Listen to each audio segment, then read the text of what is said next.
All right, so welcome back to APUSH review, cramming before the test in a week. Today will be Unit 5, the Civil War and Reconstruction. Who's excited? Jimmy, you look excited. I'm so excited right now. I'm locked in. John can raise his hand. So our first sort of president of this era is James Polk. So James Polk is our president from 1844 to whenever he left office. The very important things about James Polk is he is a Democrat, so he is one of those sort of Southern Democrats. He ran against Henry Clay. Henry Clay, as we mentioned yesterday and the day before that, is a Whig. The Whig Party is just the anti-Democrats, if you do remember that. So the Whig platform for this election is internal improvements. So improvements with infrastructure, improvements with building bridges, dredging harbors, digging canals, the Erie Canal, which we mentioned the other day. So the goals of Polk's presidency is to restore government funds in the Treasury, because at the time he takes office, if you remember from yesterday, all the government funds and sort of those things are in Andrew Jackson's pet banks. So if you remember that from yesterday, Polk tries to reverse this sort of thing that Andrew Jackson did. Another goal of his is to reduce tariffs. So something we're also going to see a trend with tariff is once we get the Republicans and that sort of thing, Democrats want to reduce tariffs, they want low tariffs, and Republicans want high protective tariffs. So when I talk about those sort of general trends like North and South and those sort of things, no, Democrats, low tariffs, Republicans, high tariffs. Okay, that is sort of the thing you should know. So James Polk, he negotiates the Oregon Treaty, or he kind of sets he does actually negotiate it. If you remember yesterday, we talked about the California, Oregon, and those territories. So those territories are negotiated, and the Americans buy Oregon from the British. So James Polk also kicks off the Mexican-American War. The Mexican-American War is largely regarded as like one of the most unnecessary wars in American history. Like, we didn't have really any justification besides the fact that we wanted more land. Our excuse, at least, to go to war was the Mexicans shot first and attacked us. It's probably not true. It's actually most definitely not true. So James Polk first goes to the Mexican official, says, I will buy this land from you for $15 million. They say, no, go away. And then he provokes a sort of border incident, and they go into Mexico. The Mexican-American War is really one of the first American wars in which, like, not everyone's behind it. So it's not really universally favored. The South absolutely loved it because, if you know, Mexico is below the Missouri Compromise line. So all these new states below that line and all these new states created out of Mexico would be slave states. So the North obviously hated this because it would upset sort of the balance of power. That doesn't actually end up happening, but that's sort of the thinking going into the war. So the slave power is what the South is sort of called. So Northerners who are scared of a strong South refer to it as the slave power. It's basically Southerners pulling the strings. So you slave power, Southerners are orchestrating this war so you can get more slave states and tip the balance of power. This is sort of the sectionalism and that strife that we talked about yesterday coming to a head before the Civil War. So to kind of ease tensions, Congress initiates the gag rule of 1836 in the House of Representatives. This rule basically says you cannot talk about slavery in the House. So there was no debates, there was no mentions or no instances of slavery coming up in the House of Representatives. So this sort of gag rule really kind of severed the divide. Like, these people are divided now. Like, there's nothing we can do about it. And the future presidents leading up to the Civil War, they're going to kind of wipe their hands of the sort of strife that's going to occur and say, let's just hope the union fixes itself. It doesn't, obviously. So that's where we got the Civil War.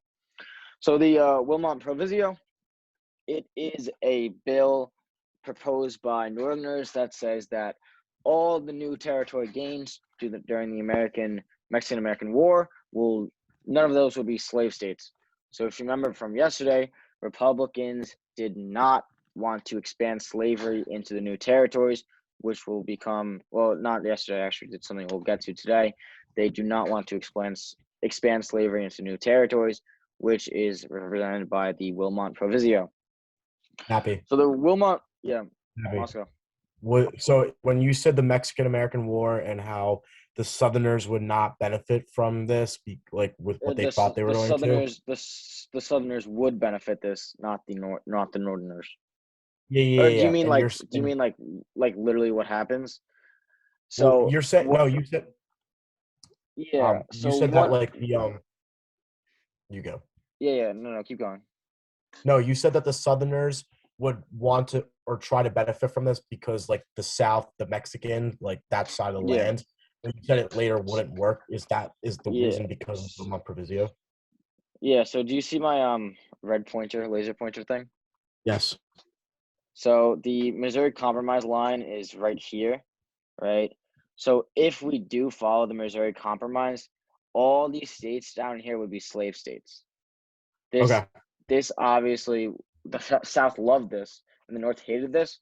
It is not what actually ends up happening, but that is because of like the Republican rhetoric and sort of what is negotiated with certain policies, which we'll get to. It's not because of the Wilmot Proviso. The biggest thing to know about the Wilmot Proviso is that the outcome of the vote. So the vote was not divided among parties. It was divided among geography. So Northerners overwhelmingly, Democrats and Whigs voted overwhelmingly for this bill to stop the spread of slavery into Mexican territories. In the South, both Southern Whigs and Southern Democrats almost unanimously voted to veto the bill and oppose the bill. So all but two of the Whigs in the South had opposed the bill. And in the North, all but 4 Democrats were in favor of the bill. Okay. So the major outcome of the Wilmot Proviso is not what actually occurred, but how it fell on sectional lines, not party ones. Got it. So that's just if you're given a DBQ or something, like describing the divide between the North and the South. I mean, kind of like the John Brown one we had today, right? Where the North saw him as a martyr and the South saw him as a traitor. So the Wilmot Proviso really is like direct evidence of a sectional divide in the country, not a party or political one, because of how the bill was voted on. So this would be really good outside evidence to actually quote by name if you have a DBQ about the Civil War or something along those lines. Okay. We could have actually used it today for the John Brown one. All right, got it. Thank you. So the Free Soil Party is a party that will rise. They're basically created just to keep slavery out of the new territory. Don't think of them as abolitionists. They are not abolitionists. What they want to do is just keep the South in check. They want to keep the Southern power as it is now. So they want to keep the South, and they basically wanted to keep white men in the farming industry. They wanted to keep white men in the settlers. They did not want the slaves to take the jobs of white men in the West. So that is the objective of the Free Soil Party. So Mexican secession, this is the end of the Mexican-American War. Basically, the United States ends up purchasing for $15 million Arizona, New Mexico, California, Nevada, and Utah. So all this territory right here was once Mexican, and it is bought by the United States. This is after the fighting and after sort of the conquest. The Treaty of Guapo ends the Mexican-American War, where U.S. troops enter Mexico City and basically capitulate the country. So they cede this territory to the United States. So the issue of geography, as I mentioned before, comes into a big part after slavery is not allowed to go into the further outreaches of the actual country over here. So if we're looking at this map, right, we have the North up here and we have the South. So based on the Missouri Compromise, right, the South would stay here. So the country would be literally equally divided between North and South, just based on how the geography works and how the states worked. What the South increasingly saw was they weren't being confined to the southern region of the country. They were being confined to the Southeast here. So the South basically stops here. So this dark blue right here represents where the South, the deep South is what we really call it. This is where they will stay.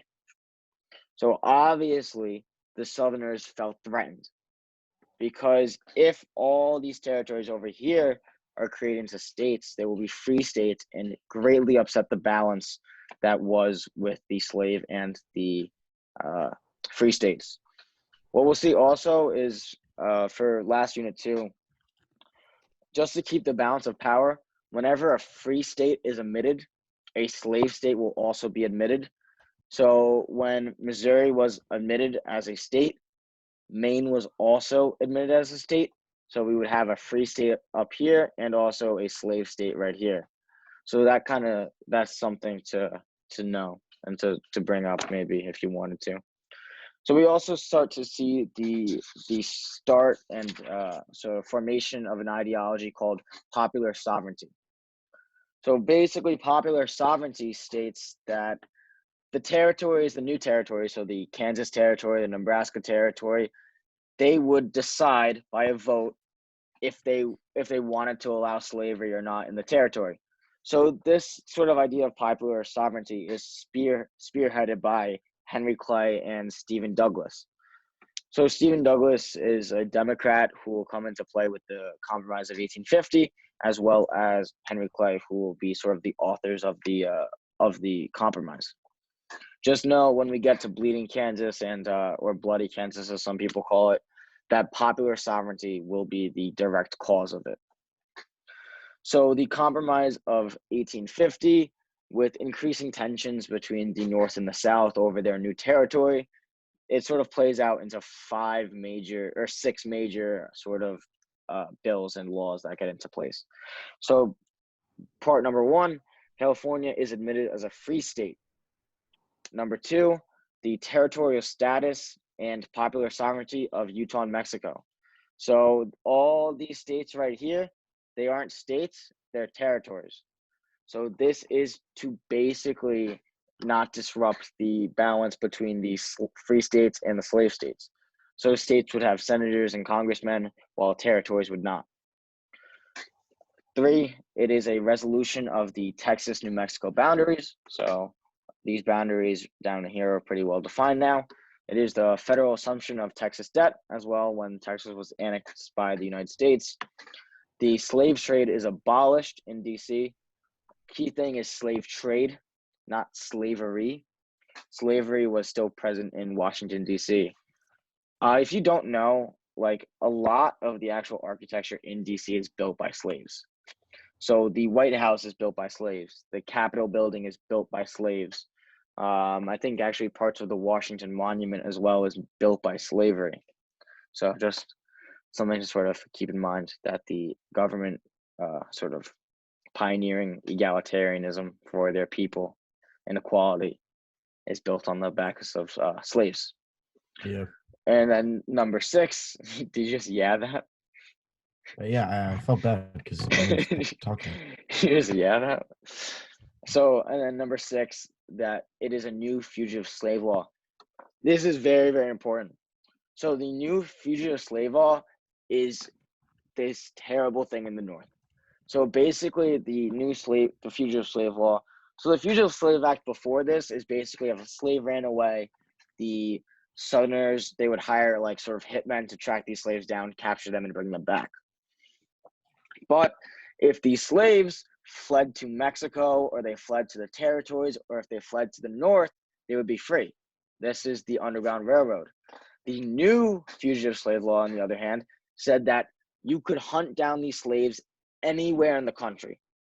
So if a slave from, let's say, Alabama followed the Underground Railroad all the way up to New York, he could still be hunted down by slave hunters and brought back to the South, even though he was considered a free man in the northern states. Obviously, the Northerners did not like this one bit, and they thought it was a overreach of the slave power. So slave power is a buzzword. I would just make sure you know that. Then this law is just advocated by Henry Clay and Stephen A. Douglas. So Henry Clay is the Whig, and Stephen A. Douglas is our Democrat. Also, Uncle Tom's Cabin by Harriet Beecher Stowe comes out in 1852. So the direct consequence of this book is widespread abolition support in the North. So if you remember from Common Sense was basically in every bar. It was in every meeting house. It was in every home during the American Revolution. Harriet Beecher Stowe, Uncle Tom Cabin becomes very similar to Common Sense. It is basically in every single meeting house in the North, basically every single home, library, coffee house, parlor. All these places had Uncle Tom's Cabin on deck. And so basically, these people were reading how brutal and oppressive slavery really was for the first time. It didn't define really like percents or numbers or anything. It gave a human account of what it really felt like to be a slave and the brutality aspect of it.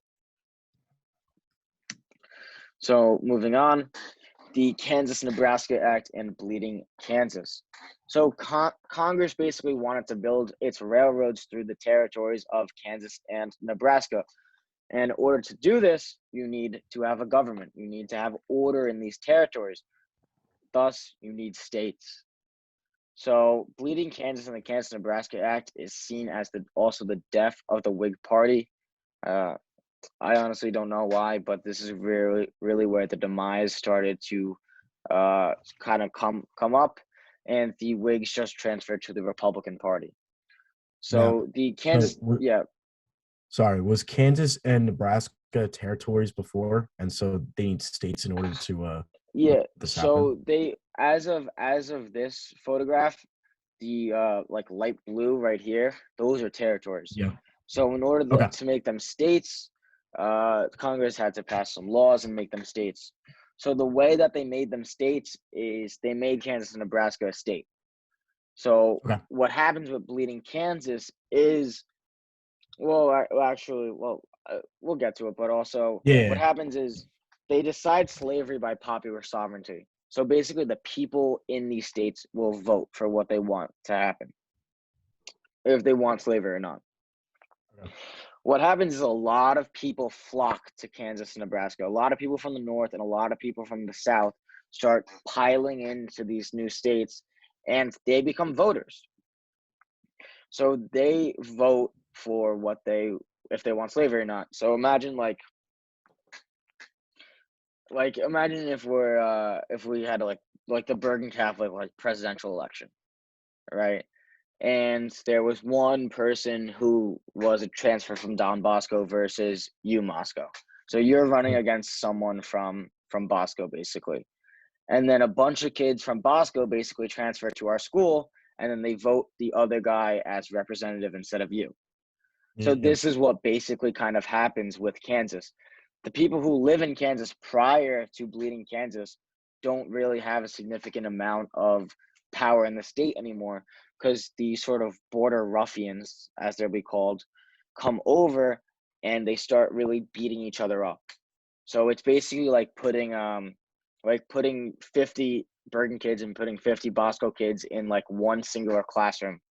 Like something's gonna go down, might be a fight, might be something else, and that is where we get Bleeding Kansas. So there's a lot of fights, there's a lot of gunfire, there's a lot of sort of like gang warfare, if you want to think of it like that, between pro-slavery and abolitionists, and that leads to some of like the bloodiest civil warfare in our actual history. The people in Kansas the people in Kansas didn't want slavery, right?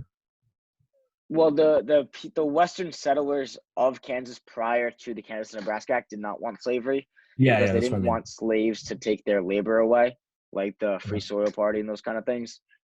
What ends up happening is Kansas and Nebraska will both be free states. So the Northerners kind of win here, and the Southern response is, uh-oh, they now outnumber us by 2 states.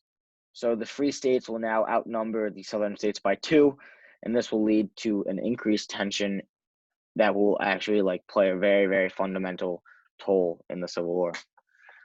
So in response to the new Fugitive Slave Act, the North passes the personal liberty laws. These laws basically like just give extra like protection and support to freed people and to runaway slaves. You don't really need to know too much about it besides the fact that it's a response to the Fugitive Slave Act. It's just like the Fugitive Slave Act was not popular at all in the North. They hated it. So another thing we'll see is the formation of the Republican Party. So the Republicans are basically dedicated to keeping slavery out of new territories. They absorb sort of the Whig Party and the Free Soil Party. They all come together to join the Republican Party. So one of the most important, notable Republicans that we'll talk about is Abraham Lincoln. So Abraham Lincoln is sort of the father of the Republican Party, and he will be our first Republican sort of president. And we'll get to him specifically very soon. So the American Party, or the Know Nothing Party, will start to form also in the South especially. They are nativists, so they hate immigrants, they hate Catholics, they hate the Irish, they hate the Italians, and these sort of people, while be it not really that popular after 1854, I believe, they do exist at the time, and sort of this is sort of the like institutionalized racism that exists in the South and also some of the border states. So the Bleeding Kansas that we talked about, right? The border ruffians, as they're sort of called, the people who came from Missouri and Iowa and basically beat the hell out of each other out until the votes were in and the tallies were counted. And then John Brown's raid, I'm sort of the DBQ was today. John Brown with a band of, I think it's 15, like men and freed slaves. He storms Harper's Ferry Armory, a U.S. National Guard post. He takes their guns, munitions, and kills a bunch of people. And he also declares slavery over and all the black people in the South free. Obviously, that's not what happens. We know this. John Brown is executed, and he is seen as a martyr in the North and a traitor in the South. That is the biggest takeaway from that. So Buchanan, Dred Scott, and the election of 1860. So James Buchanan, a Democrat, is our president of 1860. James Buchanan is kind of directly well, not directly, but he doesn't do anything to really prevent the Civil War, and he kind of sows the seed that will become it. So James Buchanan's presidency, his goals were to maintain the status quo and to enforce the Fugitive Slave Act. Those were the goals of his Democratic sort of presidency. So as we see with the sort of past presidents, Polk, Buchanan, and the other one that I talked about, it really doesn't matter. They try to they just sort of wipe their hands free of the sectional strife that goes on, and they just keep saying the Union will fix itself. It's all right. We'll get over our issues. No need to worry about it now. Obviously, they don't get over their issues, and we see the Civil War. So Dred Scott versus Sanford is another one of those civil court or Supreme Court cases that you were expected to know. So Dred Scott basically is a freed man, freed by his master, and he is hunted down by slave hunters for some reason, and then he's returned to his master. Dred Scott sues these slave hunters and says, "You cannot bring me back to my master since I am a freed man." And basically, the conservative court at the time ruled completely in favor of the slaveholder and the slave hunters. he went like way like radical for no reason. So his stance like completely divides the country. The North and the South take either side. So his stance was way more radical than it needed to be. He basically said that enslaved people are property, not citizens. So they cannot sue the court. They cannot use the U.S. systems. That no black person could ever be a citizen of the United States. And SCOTUS, or the Supreme Court, declared the Missouri Compromise unconstitutional. So these sort of three swift moves of the court really starts to panic the North.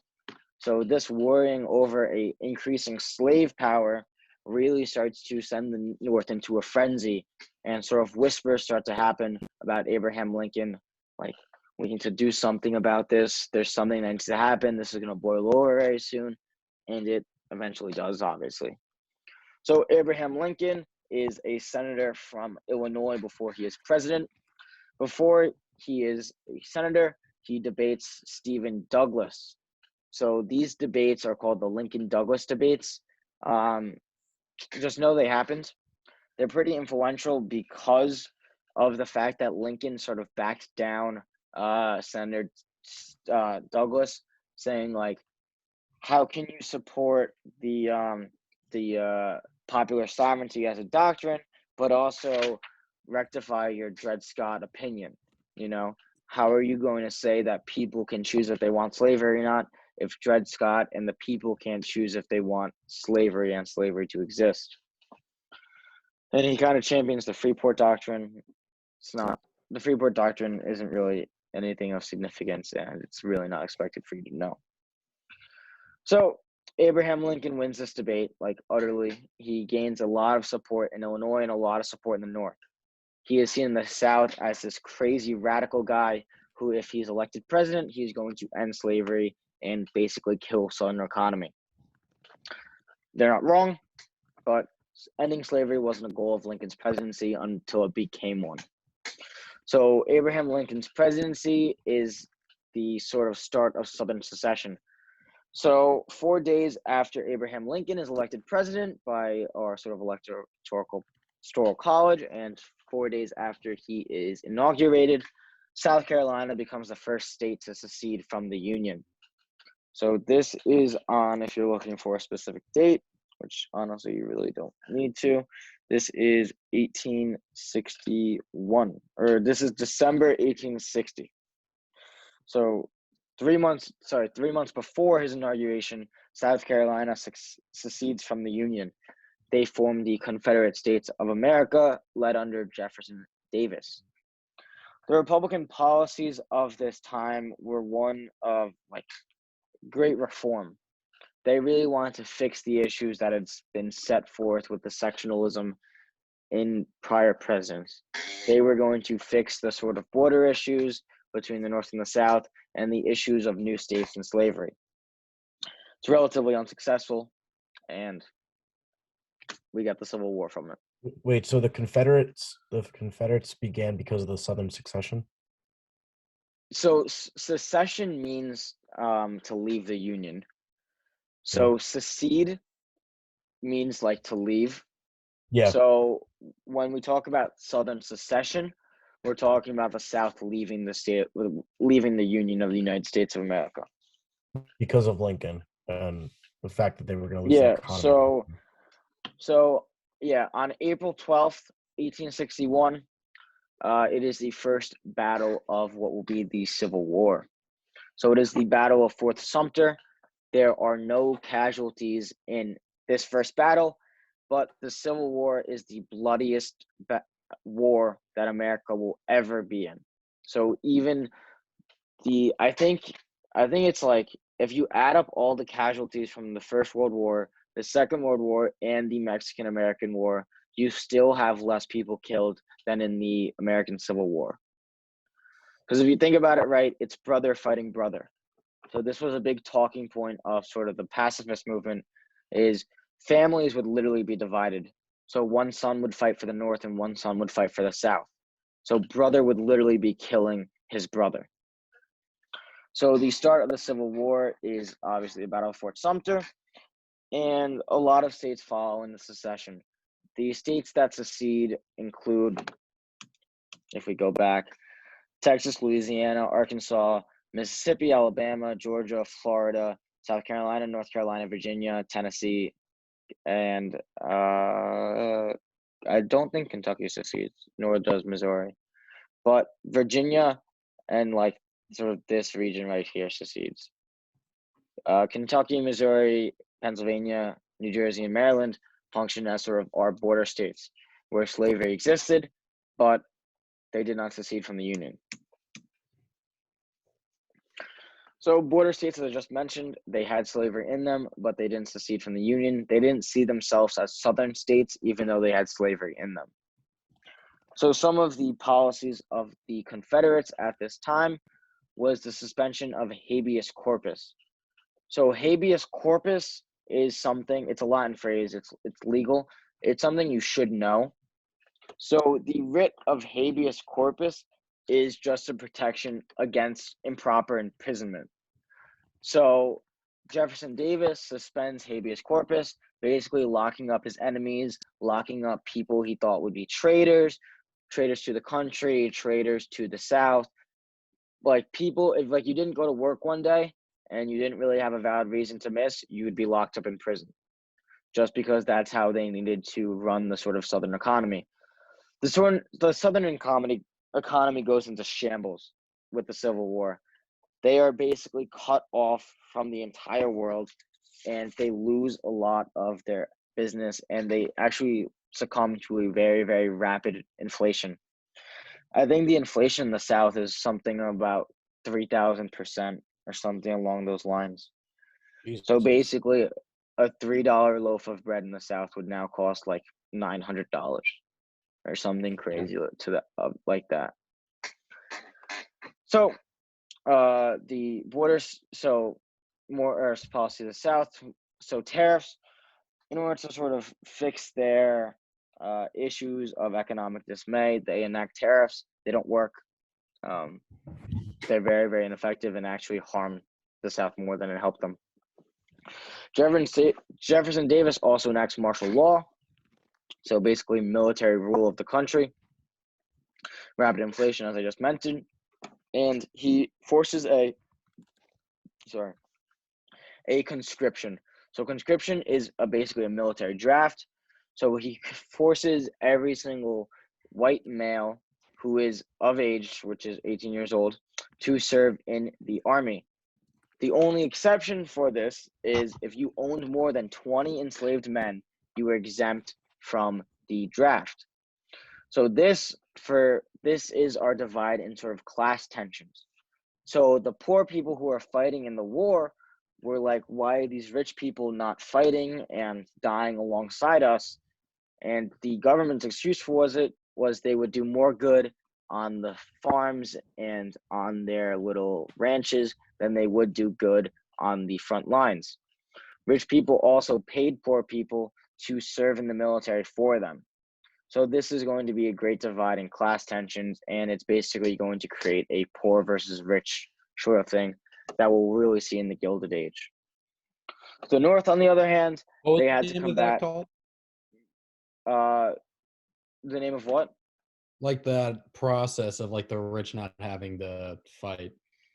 So it's really just, I mean, it's draft dodging.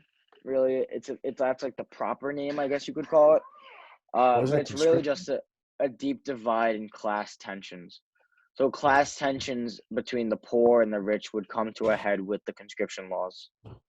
What? Yeah, no, I thought it was conscription. That's called. Yeah, that is conscription, just military draft.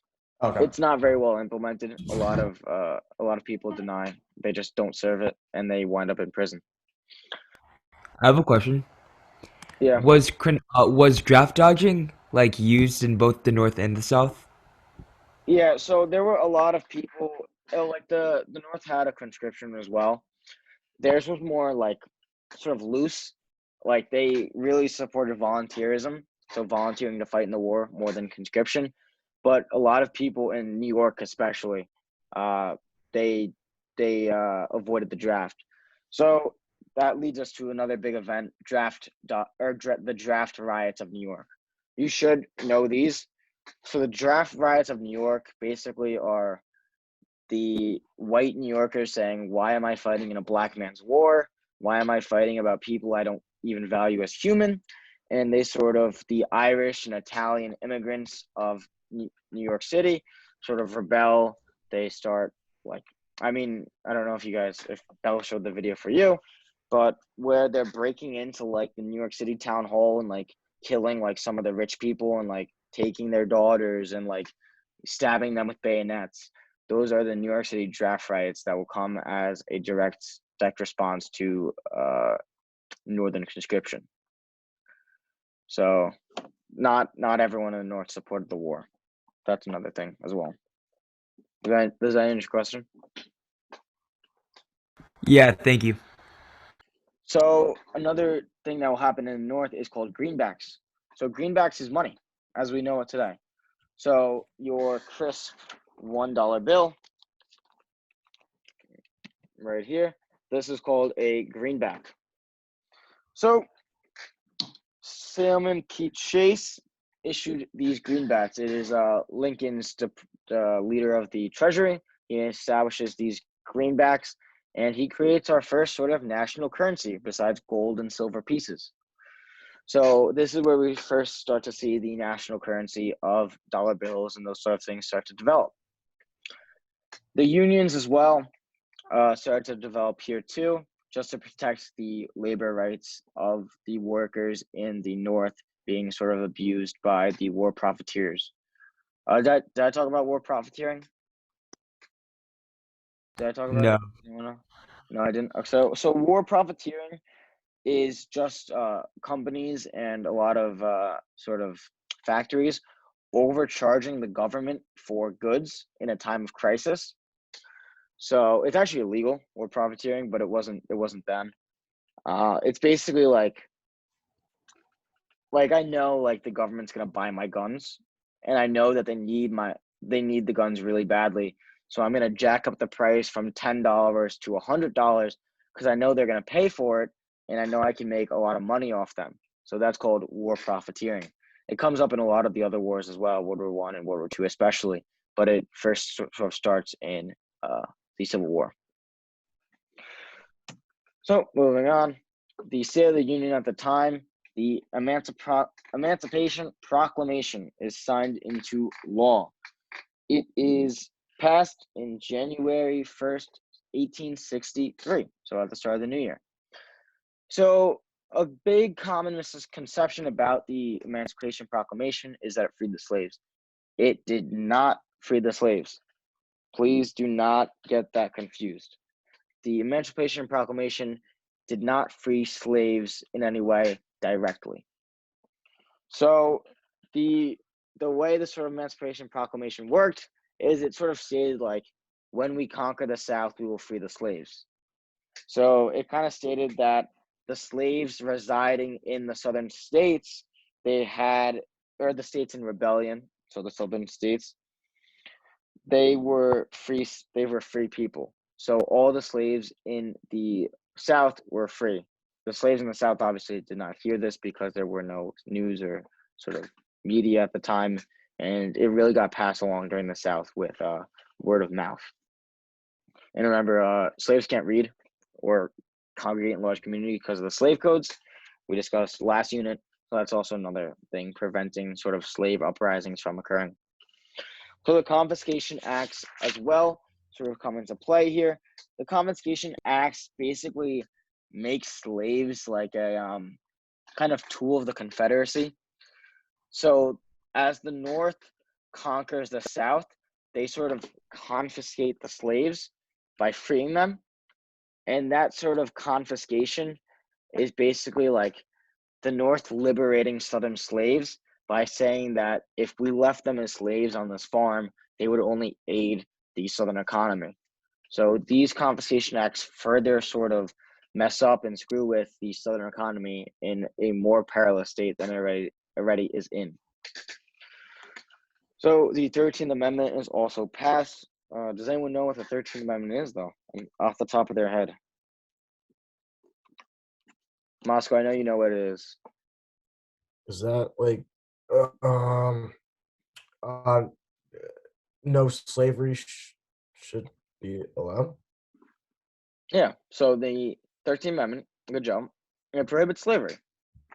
So the 13th Amendment prohibits slavery, and this is right before Lincoln's reelection.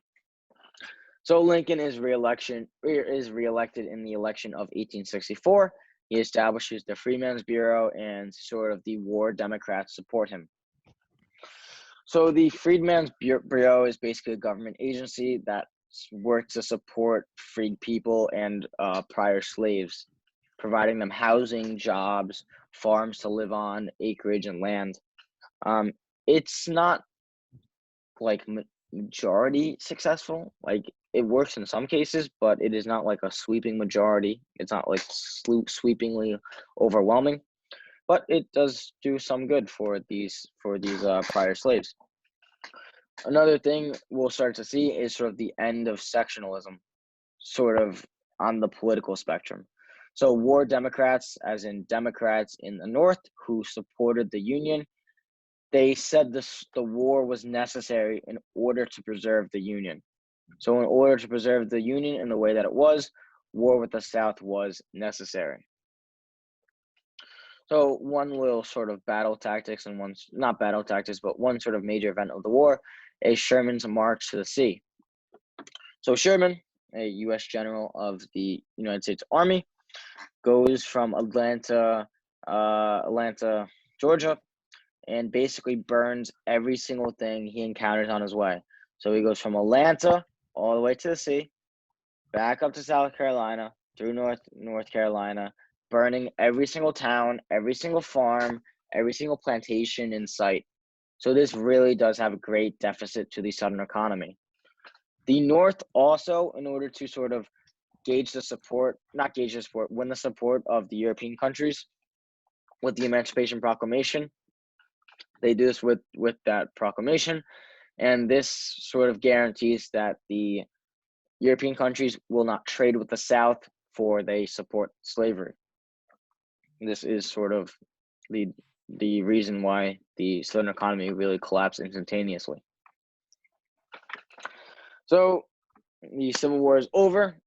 A treaty between Ulysses S. Grant and Robert E. Lee, the leader of the Confederate Army, is signed in a farmhouse, I believe in Richmond, I think it is. Could be wrong. It was signed in a farm where it is really not significant, but it ended the Civil War. So Reconstruction. So Lincoln's plan for Reconstruction is the 10% plan. So this 10% plan basically says that 10% of the voters in each southern state, in order to be re-entered into the Union, they have to pledge, or they have to say a loyalty pledge. So they have to pledge to support the Union and deny their traitorous past. So this obviously does not get put into place because Lincoln is assassinated days later. John Wilkes Booth kills Abraham Lincoln with his phrase "Sic semper tyrannis," or "thus to all tyrants." Shoots him in the head. Sure, all of you are aware. So the Wade-Davis bill is another bill that is sort of proposed but not passed. No, it is passed, actually. The Wade-Davis bill establishes that each southern state will be given a military governor, and 50% of the electorate in that state have to swear an oath to the Union in order to be readmitted. So these sort of things will allow certain states to be readmitted, and it's really not effective. So Reconstruction is a really failure of the North. So I think the phrase Bell likes to use is the North won the war, the South won the Reconstruction. And this is true. The South overwhelmingly wins their sort of Reconstruction, and they basically don't change at all, and they're still allowed to re-enter the Union. So Andrew Johnson, who will replace Lincoln after he's shot in the back of the head, he is a very weak and ineffective president. He is a Democrat. So his loyalty oath that he made the Southern states sort of sign was very, very lenient. He was a Southern sympathizer. So he did not hate the Confederates as many members of his party did, but he sort of kind of welcomed back his old friends in with open arms. He pardoned many traitors of the Confederate Army and of the sort of plantation and main Confederate economy. And this results in the formation of the new Black Codes and the sort of formation of the Dixiecrats that will come to be after the Civil War. So the new Black Codes, just know, they don't change. The Black Codes preventing slaves from gathering and those sort of things, they don't change. All it really does, it replaces the word slave with freedmen.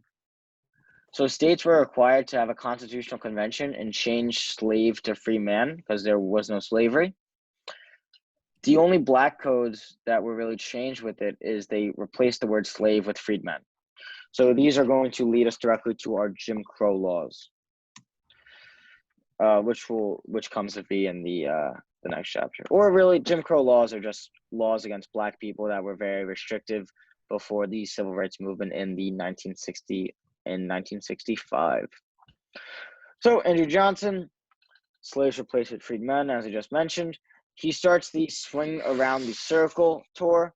He is campaigning against the 14th Amendment.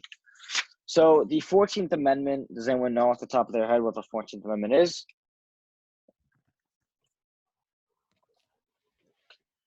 Oh, wait. Is that the citizen one? Well, what do you mean citizen one? You're right, but what do you mean? If you're born in this country, you're a citizen? Or naturalization, as it's called.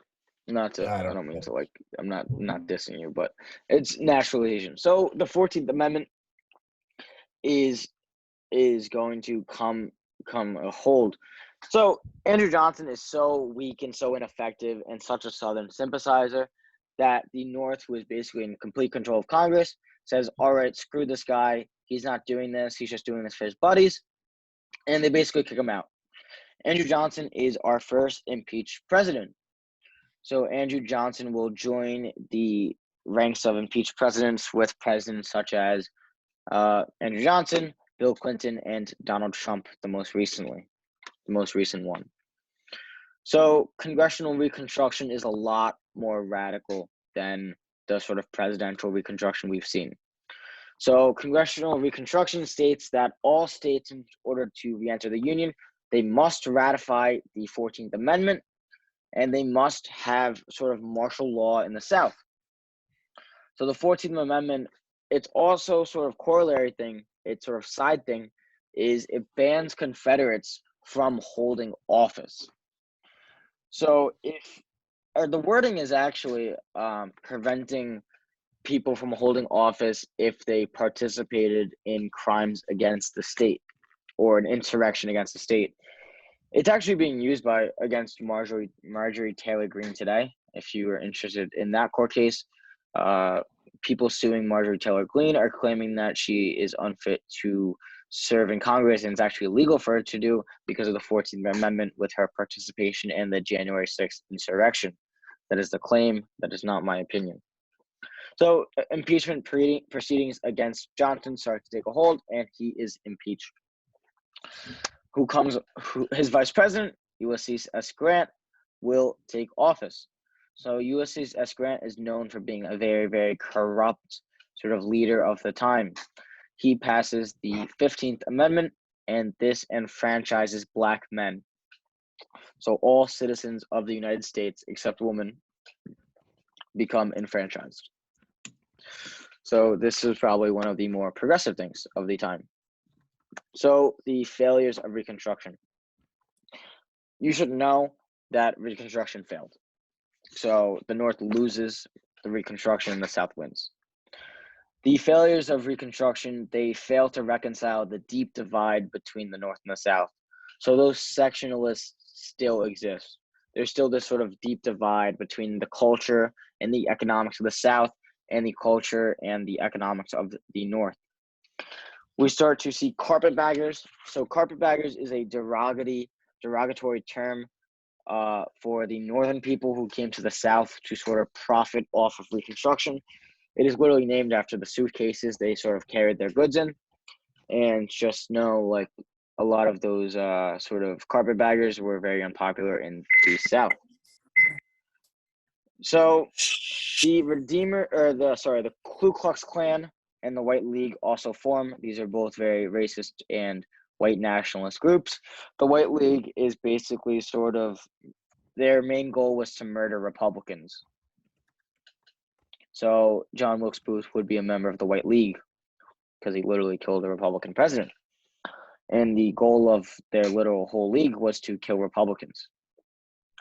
So the Redeemers are another sort of political thing that will form. They are Redeemers of the South. So they are going to sort of restore Southern pride that was lost with Reconstruction. Another person who you should know by name is Boss Tweed. Does anyone know who Boss Tweed is? Bell likes to talk about him a lot, actually. Never heard. Come on, someone has to like half listen in class. No. I know. John Kim, who is Boss Tweed? He looked it up on Google. No, I swear. I'm He was waiting, like John the Kim, corrupt go. politician that like. Yes, so Boss Tweed is And they also had like of what's it little called? cartoons. Tammany Hall. Yeah, good job, John Kim. It's pretty good. Good job, Google. Good job, Google. So Boss Tweed is a very corrupt member of the New York sort of mayoral office. Political parties were constantly accusing each other of fraud during this time, and it is a very, very corrupt sort of practice that starts to take hold. So the Compromise of 1877 is basically a presidential compromise. So yet again, the presidential election is tied in a way, so Congress has to resolve it. Rutherford B. Hayes, in order for him, so Congress basically, a lot of the Southern congressmen say, I will vote you to be the president if you pull out your troops of South Carolina and Louisiana and end military reconstruction in the South. So Rutherford B. Hayes agrees to this, and he pulls his troops out of South Carolina and Louisiana and ends military reconstruction. This is seen as the end of Reconstruction in the South. So Southern black freemen were not really given as many rights as they should have been, and as really they were supposed to be given by the Northerners. The Northerners promised them a lot of things that would not come true, and so these people were mainly poor, disenfranchised. They had no money, they had no property, they went to prison a lot of the time for vagrancy laws, and they had to participate in sharecropping. So sharecropping was basically a bunch of people living on the same farm, farming similar goods, and then selling them, eating them for sustenance, and then also selling them on the market for some money. So basically the summary of this sort of unit, which we just finished, by the way, the summary is that land additions to the American West resulted in significant disputes and political compromises over how to handle the legality of slavery in new territories and states. Also, Manifest Destiny and land acquisition from Mexico spurred America to finally settle the West, to fully settle it too.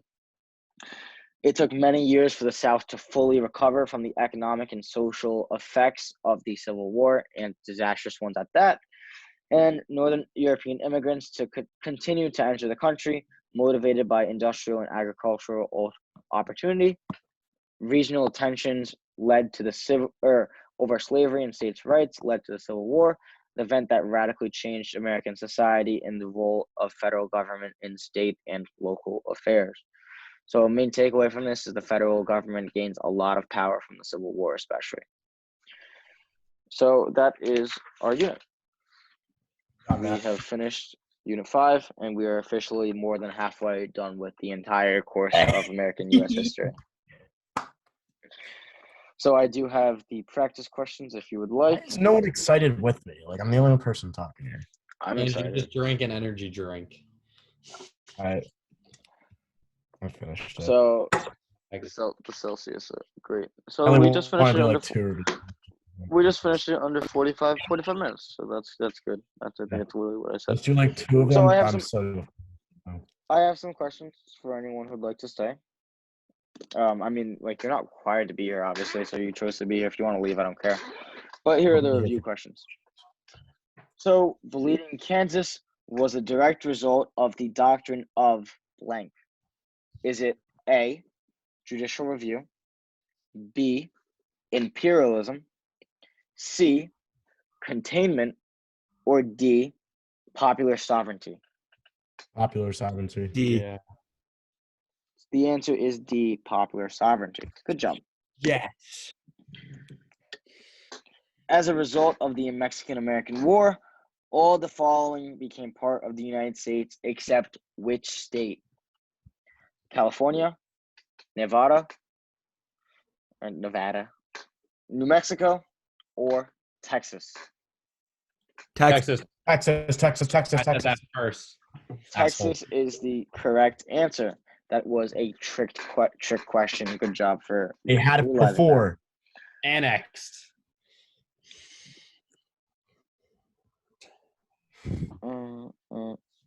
As a result of the Emancipation Proclamation, is it A, all enslaved people in the Union and the Confederacy were declared free?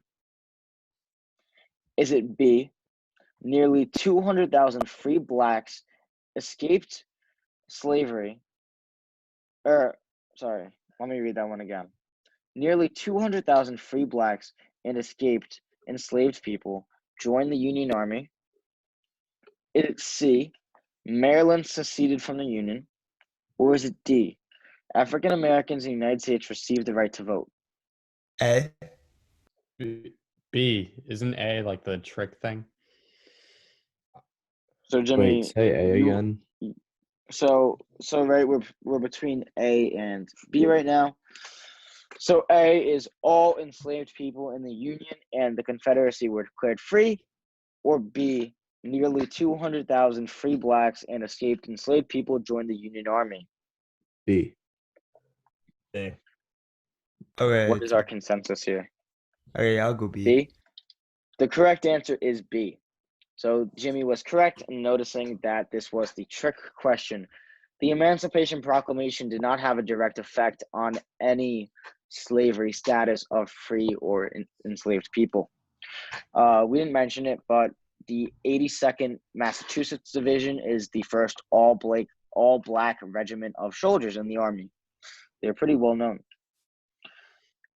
Andrew Johnson was impeached because, is it A, he refused to carry out Lincoln's plan for Reconstruction, B, he vetoed the Wade Davis bill, C, Congress was controlled by Republicans and he was a Democrat, or D, he violated the tenure of office by firing Secretary of War Stanton? A. No. I was gonna say C, I but didn't- I don't know. I was So I didn't. So Andrew Johnson, this is something I didn't really go over because I didn't really think I need to. Like these questions aren't ones you actually see; these are just specific ones to test your knowledge. So the real reason he's impeached is because he violates the tenure of office by firing his Secretary of War because he didn't like the way he was handling Reconstruction. So that's why I kind of said like he is if I can go back, he's impeached because of his ineffectiveness in Reconstruction, and the Congress didn't like that. It's the more thematic approach to it, but the actual specific event is him firing his Secretary of War with no cause. Okay. So the Know Nothing Party, or the American Party, focused its efforts almost exclusively on the issue of, is it A, the right to bear arms, B, the prohibition of alcohol, C, women's rights, or D, immigration? Immigration. That is the correct answer. It is immigration. I'm ending there. I'm ending on a good note. Okay, you can end it there. Go watch All the right. NFL draft. Yeah, that's exactly what I'm going to do. Nap, Uh, extremely good work, and I appreciate it. Thank you. No So problem. another question.